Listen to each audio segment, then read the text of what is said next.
conflito entre as áreas ambiental e energética em torno da exploração da foz do Rio Amazonas. Não é bem na foz, é um pouco lá na frente. A gente fala foz para vocês situarem na cabeça onde fica. Resultou na desfiliação do senador Randolfo Rodrigues, líder do governo do Congresso. E ele pertence à Rede Sustentabilidade, partido fundado pela ministra do Meio Ambiente, Marina Silva. Reportagem de Tainá Falcão. Randolph anunciou a decisão de deixar a legenda menos de 24 horas depois de perder a queda de braço com o IBAMA, subordinado à pasta de Marina, que negou o pedido feito pela Petrobras para perfurar a foz do Amazonas, com o objetivo de abrir uma nova fronteira de exploração de petróleo na região. O governo do Amapá não foi consultado. Nenhum parlamentar da bancada amapaense foi consultado. Nenhuma autoridade amapaense foi consultada. E o mais importante, nenhum cidadão de meu estado recebeu qualquer tipo de consulta sobre essa decisão. O que os amapaenses querem é o direito de saber sobre a existência ou não de petróleo na sua costa e, a partir daí, a eventual exploração. O bloco fica na margem equatorial do país, que vai do Amapá, estado de Randolph, até Rio Grande do Norte, região eleita como prioritária pela Petrobras. Além do parecer técnico do IBAMA contrário à atividade, a ministra do Meio Ambiente já tinha demonstrado preocupação com o projeto, que classificou como altamente impactante. Randolph, ao lado do presidente da petroleira Jean Paul Prates e do ministro de Minas e Energia Alexandre Silveira, era um dos principais defensores do empreendimento. Nesta quinta-feira, a Petrobras informou que vai recorrer da decisão do IBAMA. No parecer que vetou a atividade, o IBAMA justificou o indeferimento em função do que chamou de conjunto de inconsistências técnicas no processo, indicando que faltavam estudos que comprovassem que a perfuração, mesmo que inicial e para prospecção, não causaria impacto ambiental na região. A disputa entre os dois polos do governo não poderia ter vindo em momento pior para o presidente Lula, que está no Japão para participar da reunião do G7. Quando o petista foi eleito, a pauta ambiental foi vendida como o grande trunfo para reposicionar o Brasil como protagonista na geopolítica internacional. No momento em que se fala muito de transição energética e de mudanças de combustíveis fósseis, o posicionamento que Lula terá em relação a esse embate pode ter impacto significativo na imagem do Brasil no exterior. Daniel Hittner, nossa repórter, terminou com um ponto nevrálgico e realmente é uma decisão das mais difíceis para o presidente Lula. Reiterando o que vínhamos dizendo, que a Tainá também agora nos trouxe, o Brasil iniciou esse período do Lula 3 com uma imagem internacional extraordinariamente positiva, em contraste com o Bolsonaro, mas por meios próprios também, evidenciando ser um país junto às, digamos, iniciativas mais avançadas de transição climática, economia do carbono. E aí nós temos a exploração do combustível fóssil numa área socioambientalmente falando sensível, claro, a Amazônia. Como é que o Lula sai dessa? Pois é, William, veja que tem também a COP30 em 2025, que vai ser em Belém, tudo indica, né? Belém é logo ali, do ladinho da bacia da Foz do Amazonas. Mas, William, é importante destacar, e a gente preparou uma arte, um mapinha para deixar isso claro, não é o único projeto não que vai impor um grande dilema para a Marina Silva resolver. Tem pelo menos outros 3 que a gente pode destacar facilmente. Quais são eles? Uma mina de potássio em Autazes, essencial, considerada essencial por todo agronegócio, e o ministro da Agricultura, Carlos Fávaro, já falou disso também, essencial para que o Brasil ganhe um pouco mais de autonomia no fornecimento de fertilizantes para a sua agricultura. Essa jazida está localizada numa região super densa de floresta, ao lado do Rio Madeira, no coração da Amazônia, a 8 quilômetros de terras indígenas. Outro projeto crucial, BR-319, a repavimentação de um trecho também muito complicado entre Porto Velho e Manaus. O temor ali dos ambientalistas é que ao asfaltar novamente esse trecho, que ainda não tem licença de instalação do IBAMA, possa haver aquele clássico efeito espinha de peixe, ou seja, você abre ali uma coluna que é uma rodovia e vai se fazendo aquele fenômeno de desmatamento em formato de espinha de peixe para acessar a rodovia ali nas transversais. E, finalmente, o projeto da Ferrogrão, uma ferrovia que liga Sinop, em Mato Grosso, até Miritituba, no Pará. São 933 quilômetros de ferrovia, hoje judicializado, um projeto judicializado e que vai ser julgado pelo Supremo Tribunal Federal no dia 31 de maio. O Supremo dando ok para a desafetação de uma unidade de conservação, o Parque Nacional do Jamanchim, passa a bola para o IBAMA de novo. Pode licenciar ou não pode licenciar? Olha, Marina não vai ter vida fácil nos próximos meses. Se ela decidir uma coisa, ela desagrada ambientalista. Se decidir outra coisa, desagrada meio governo ou o governo inteiro quase. Qual a sua expectativa de como é que a gente sai desse nó? É um nó. É um nó doutrinário. Nós estamos diante de uma questão básica entre desenvolvimento, simplificando, brutalmente simplificando, entre desenvolvimentistas de um lado e ambientalistas de outro, mas nós estamos diante de uma decisão política crucial para o próprio governo. William, o Daniel colocou, né, os vários desafios que a ministra vai ter nos próximos meses, se ela ficar, né? Se ela permanecer no cargo, porque assim, ela está muito isolada. Por conta desse dilema mesmo que você está colocando, eu não sei o quanto que esse dilema ele é um dilema real dentro do governo, ou se ele foi só um dilema uma bandeira de campanha. Porque a gente vê uma política de meio ambiente desarticulada e do outro lado, o que nós estamos assistindo diante do primeiro embate ambiental que esse governo atravessa é um fogo aberto contra a Marina Silva. No Congresso Nacional, vindo de um dos seus aliados, que é líder do governo no Congresso, Randolfo Rodrigues, de Davi Alcolumbre, que é muito influente, o presidente da CCJ, tem ali, né, na mão ali, instrumentos para ajudar ou derrubar votações importantes para o governo. Junto com ele vem Rodrigo Pacheco, presidente do Senado, Alexandre Silveira, o ministro de Minas e Energia, Rui Costa, o ministro da Casa Civil. Então, assim, é o primeiro... Os governadores do Pará e do Amazonas e do Amapá. Os governadores. Hoje a expressão que eu vi é: Marina Silva não comprou uma briga com o pequeno Amapá, ela comprou uma briga com o Congresso Nacional e com praticamente todo o governo. Tem alguns poucos ministros, como o Fernando Haddad, por exemplo, tentando fazer algum meio de campo, mas no sentido de que Marina suavize suas posições. Então, assim, diante desse primeiro embate que o governo enfrenta, é claro que Lula vai arbitrar e aí a gente vai entender, mas será que esse dilema que você coloca, ele surgiu apenas na campanha ali como o meio ambiente, como uma bandeira, ou será que ele é real? Marina Silva foi um dos nomes mais importantes no lançamento disto que se convencionou lá atrás. Nós vimos pela prática que não foi bem assim um governo de frente ampla, mas ele veio a público e pediu o voto do eleitor dizendo ser um governo colocado em linha com várias correntes políticas. A Marina Silva é uma corrente importantíssima. O nome dela no exterior desfruta de enorme prestígio, prestígio esse que também carrega para o lado do presidente Lula. Como é que ele vai decidir? Bom, William, eu não vejo, eu divido aqui da Raquel, não estou vendo ela isolada. Eu acho que os players aí estão nos lugares que eles sempre estiveram. Se a gente estivesse tendo esse debate há uma semana, ia estar cada qual defendendo o que estão defendendo hoje. Né? Os governadores, bancada do Amapá, Congresso, Rui Costa, todos defendendo. E a Marina ganhando o jogo até agora, né? De 1-0. Né? Mas quem está do lado dela? Não, ela está ganhando o jogo e referendada. Ela está referendada. A dúvida é...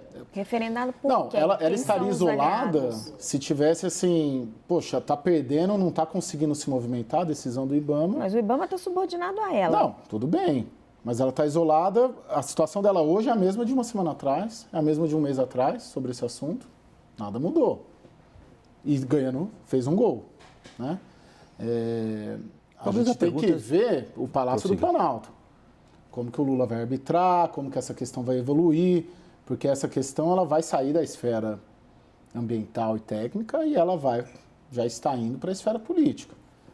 Tem o Davi Alcolumbre, que é muito poderoso, joga bem jogado. Não digo o Randolph. Randolph aí eu acho que é a peça menos relevante nesse processo todo.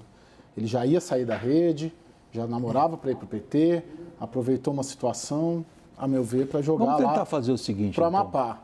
Caio, Mas, conclua, por favor. não, só isso.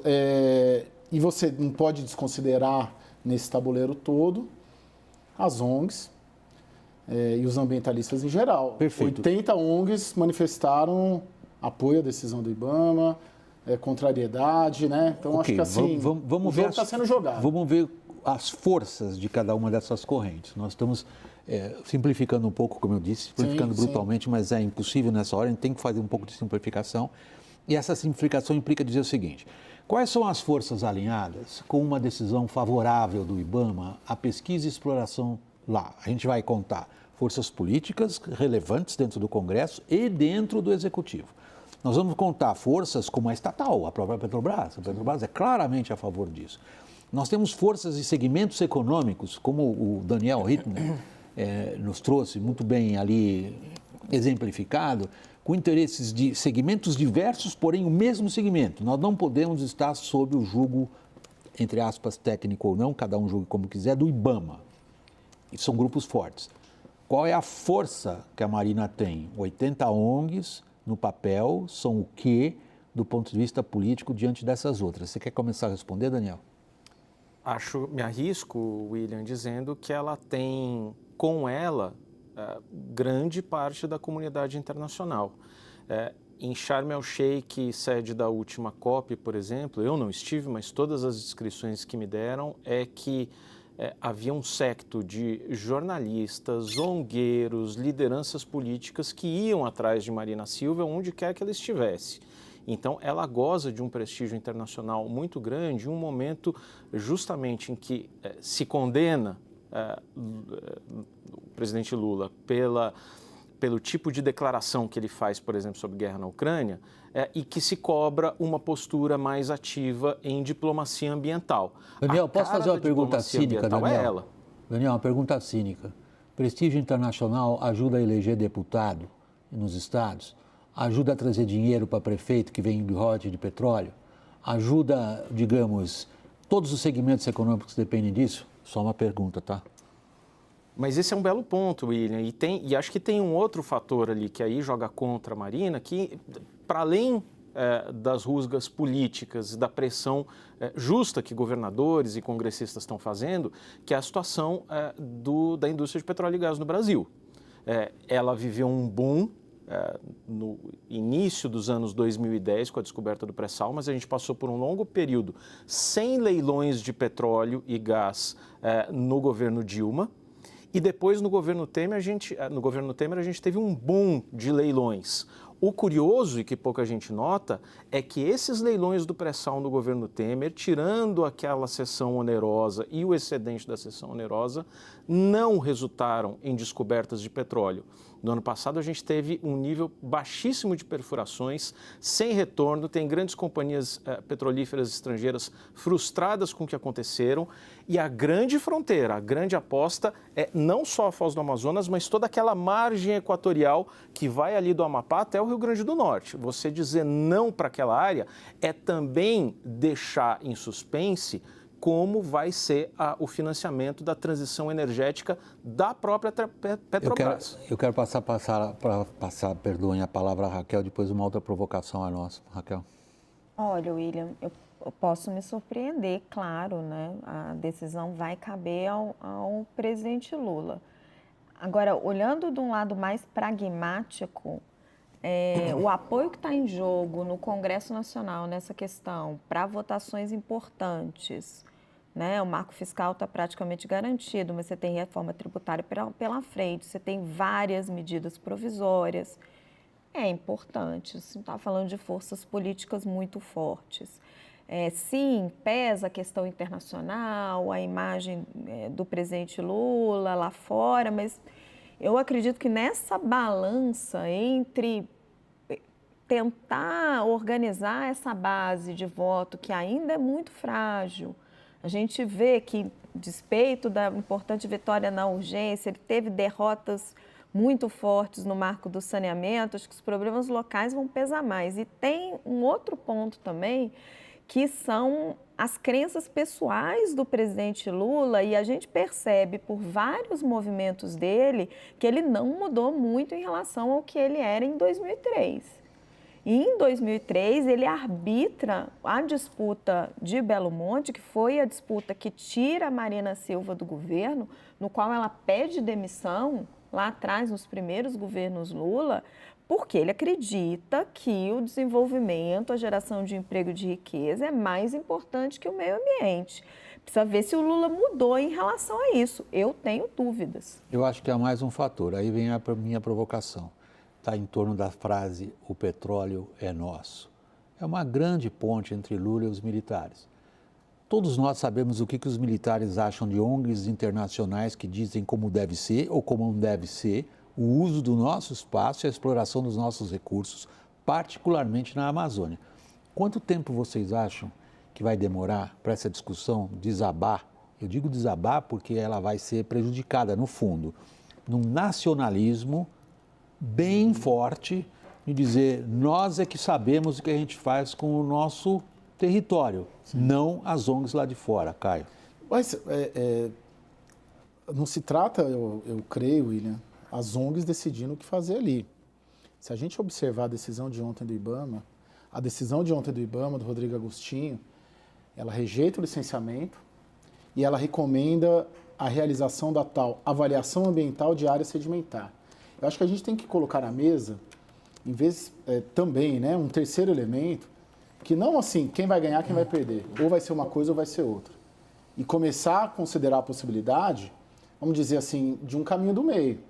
Qual seria? De um acordo, um estudo ampliado por um ano. Caio, vai furar ou não vai furar? Exatamente. Mas, por exemplo, o IBAMA recomenda a tal da avaliação, que na sigla é AAAS, Avaliação Ambiental de Área Sedimentar.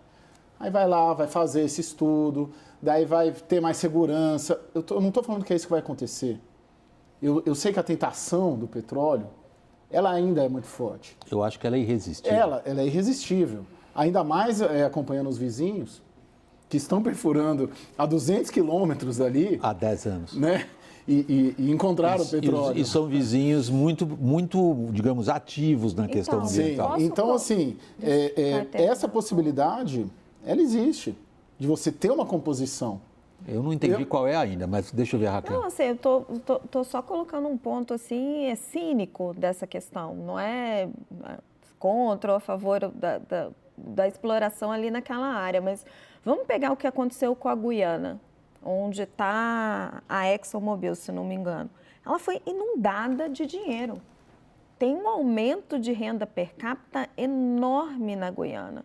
Porque quando você descobre uma grande bacia de petróleo, como parece ser o caso daquela região, é uma quantidade de royalty, de recursos. Sim. A gente pode ir aqui para o litoral de São Paulo, que aconteceu com o município... bacia de Campos, no Rio. Com o município de Ilhabela, quando foi descoberto ali o campo de Lula. Então, assim, o que está na frente desses políticos do Amapá, de Davi Alcolumbre, de Randolfo Rodrigues e todos os outros ali... É um Eldorado. Muito recurso. Sim, é um Eldorado de recursos para os seus estados. Eles vão brigar com tudo que eles tiverem, com toda a força política. Só para dar uma dimensão do impacto, na Guiana, que a Raquel mencionou, o dado que eu tenho é que existe pelo menos um barril de petróleo extraído e vendido, na média, por dia, para cada habitante do país. Isso dá uma dimensão da riqueza que está aí. Se vão distribuir adequadamente quase essa 80, renda, o barril está um pouco abaixo de $80, que é $80 por dia para cada um? Para cada um, é isso que tem. Né? Se esse dinheiro chega, ou se é mal usado e mal apropriado pelo governo ou por pessoas do governo, são outros 500, mas é esse o efeito. Agora, tem um fator que acho que também a gente não pode desconsiderar totalmente, que ali você perguntava, William, vai furar ou não vai furar? Essa pergunta, 15 anos atrás, podia ser: vai fazer Belo Monte ou não vai fazer Belo Monte? E Belo Monte, a existência de Belo Monte significou ali em seu tempo um divórcio do PT, de forma geral, com uma militância ali, a militância mais ambientalista. Assim como outros episódios depois também significaram um certo divórcio com trabalhadores urbanos de aplicativos, que não eram a base sindical clássica do PT. Mas, quer dizer, esse pessoal mais ambientalista ficou muito sentido, sim, com o Belo Monte. Agora, Daniel, é muito interessante você levantar esse ponto, porque se a gente considerar o que eram os movimentos ambientalistas 20 anos atrás e o que hoje é o peso da questão da mudança climática em escala planetária, é exponencial o aumento do peso e, particularmente, a preocupação de outras sociedades com as quais o Brasil se relaciona por questões culturais, políticas ou, principalmente, comerciais. Então, é de se assumir que uma perda de imagem do Lula em termos ambientais lhe traga desvantagens também internacionais concretas, evidentes, imediatas. Nós estamos falando, por exemplo, de uma negociação de um acordo de livre comércio entre o Mercosul e a União Europeia, pendurado numa questão de desmatamento, pendurado, portanto, numa questão ambiental. Se isso é uma questão de protecionismo ou não, a gente tratou aqui várias vezes. O ângulo que eu quero puxar é esse, para o peso da decisão do Lula. E o que vai pesar nela, Caio? Eu continuo apostando, eu quero colocar isso na mesa. A gente nem tanto lá, nem tanto cá. A recomendação da decisão do IBAMA é que seja feito um estudo adicional, ampliado, que a Petrobras, naquele ofício que nós trouxemos ontem aqui na CNN, em primeira mão, diz que não está na legislação brasileira essa avaliação ampliada e por aí vai. É um de tantos argumentos. Eu só acho importante também, William, a gente colocar o para frente. Okay. Você tem uma frente jurídica colocada, né? O governador do Amapá, eu conversei com ele hoje, avaliando a possibilidade de tentar uma liminar na Justiça Federal do Amapá. Isso pode escalar para o Supremo Tribunal Federal. Vai, claro. E também o próprio comunicado da Petrobras hoje, no âmbito, um recurso administrativo, né? Um pedido de reconsideração. Essa frente jurídica, tanto judicial quanto administrativa, ela vai andar parelha com essa pressão política. O Davi Alcolumbre também, conversei com ele hoje, e querendo estruturar, já pedir audiência com o Palácio do Planalto, com o presidente Lula, talvez se encontre até com o próprio Geraldo Alckmin para tratar desse assunto. E tem os outros governadores também, né? Helder Barbalho, é um sujeito influente, articulado, também defensor da ideia. Então, daqui para frente, essa frente jurídica vai caminhar junto com essa frente política. E, de novo, eu vislumbro, talvez, uma solução que seja, no mínimo, consensuada nesse contexto. Não estou falando que é o que vai acontecer. Ô, Caio, você precisa patentear essa solução. Estou dizendo que a gente tem que pôr isso na mesa também. Não pode... Raquel. Isso é uma possibilidade também. Tudo é possibilidade, né? Não, agora nós dois estamos sendo cínicos contigo. Uhum. Porque eu, particularmente, da minha forma de encarar isso, me parece que as pressões, sobretudo econômicas, são irresistíveis. Talvez a pergunta que eu formulei há pouco, como vai ser a decisão do Lula, eu devesse formular em relação à Marina. Era o que eu ia falar. Muito obrigado, Raquel. Vai depender muito dela. Como é que ela vai enfrentar esse trator? Porque hoje, conversando com alguns ministros que não estão diretamente contra ela, como o Alexandre Silveira ou o Rui Costa, o que eles diziam vamos tentar achar um meio do caminho, mas no sentido de convencer Marina Silva a flexibilizar um pouco as suas posições. Eventualmente, por isso que você está mencionando, fazer um estudo mais ampliado, ter mais alternativas. Agora, abrir mão do projeto, eu acho muito difícil essas forças políticas todas abrirem e o Lula traçar uma linha e favorecer a Marina. Agora, sim, se ela, e o Daniel tinha essa apuração já desde ontem, cruzou uma linha, como ela fez em Belo Monte, porque aquilo ali para ela é muito simbólico. É explorar petróleo, que é um combustível fóssil, seria o caminho do atraso em relação às energias renováveis na Amazônia, na entrada da Amazônia. Ela está disposta a flexibilizar isso? Eu sou um fascinado, confesso a vocês, como velho repórter, sobretudo pelo papel das personalidades em momentos históricos. A personalidade da Marina é muito especial. Ela é muito coerente sempre. Não é só coerente, ela é uma pessoa de convicções muito fortes. Nos tempos dela, 20 anos atrás, ela tinha se tornado famosa nas reuniões de ministério do presidente Lula, no seu primeiro mandato, porque ela tinha a Bíblia consigo. E muitas das posições dela em relação ao segmento agrícola, em relação ao segmento do extrativismo, leia-se mineração, que no caso aí também a gente vai ser obrigado a incluir petróleo nessa parte, vinham em boa parte de convicções religiosas que eu não quero aqui criticar ou elogiar, mas apenas mencionar. Há um componente de convicção que é para lá de ideológico da Marina, que fecha uma visão de mundo na qual ela, coerente, como você assinalou com toda a propriedade, Raquel, não tem outra saída. Não há saída para a Marina diante dessa força. É isso que me fascina, porque ela tem essa personalidade, e ela tem a personalidade de certa medida, e eu digo isso de um tom elogioso, de quem, convicto do que acredita, enfrenta qualquer coisa. E se você Gente, pensar, vamos ouvi-la. só rapidinho, Vamos ouvir a Marina falando sobre isso. Para a agência Suma Uma, citei ontem aqui, abre aspas, estou olhando para esse desafio do petróleo na Foz do Amazonas do mesmo jeito que olhei para Belo Monte. É altamente impactante e temos instrumentos para lidar com projetos altamente impactantes, que é o instrumento da avaliação ambiental integrada, da avaliação ambiental estratégica. Não pode ser licenciado como um caso isolado, temos que olhar para a bacia. Essa é a defesa oficial em ON, né, para a agência Suma Uma, que cobre muito bem meio ambiente, sobre a visão dela. Não há uma rejeição.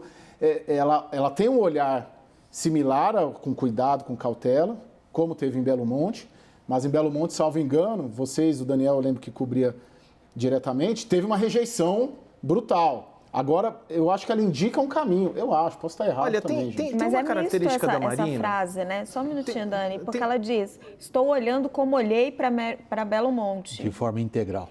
De forma integral. Mas O Ibama uma proibiu, característica Caio, da E aí, Marina. coisa. Veja, e aí teve- só lembrando rapidinho, durante a campanha de várias pessoas que apoiaram o Lula praticamente no escuro, Marina foi uma das poucas que levou para ele um programa, que apresentou para ele todas as suas diretrizes. Coerente nos seus componentes. Coerente nos componentes e que fez ele se comprometer. Então, assim, esse é o tamanho da coerência dela. Desculpa, Daniel. Só tem um mantra que a Marina Silva repete muito desde lá de trás, desde a primeira época dela como ministra do Meio Ambiente, é que não basta eu dizer, não basta eu negar, eu preciso dizer como fazer. Quer dizer, dizer não só é muito fácil, preciso dar alguma alternativa.